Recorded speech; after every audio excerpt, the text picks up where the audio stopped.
How to create secondary blog on Tumblr. Hello guys, this is Atticus and welcome back to another tutorial video.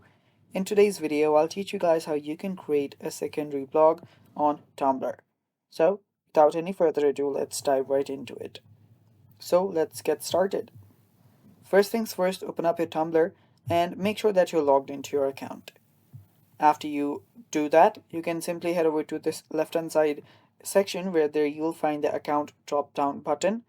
Tap on it, and right there on the fourth place you should find an option called blogs. Right besides it you should see a new option.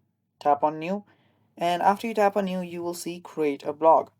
Here you can just this is additional blog that can be managed by multiple authors or can be set to private.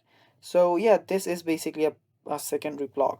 Now here you will need to type in a title, so just type in a title. I'll just write here test. Now you can just fill this in, type in your blog. You can add privacy if you want to, and yeah, after that just go through this I'm not a robot option, type in a password. I'll just do this, tap on create blog.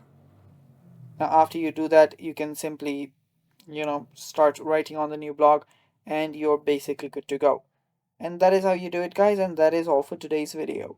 So thanks for watching, stay tuned for more, and bye bye, take care.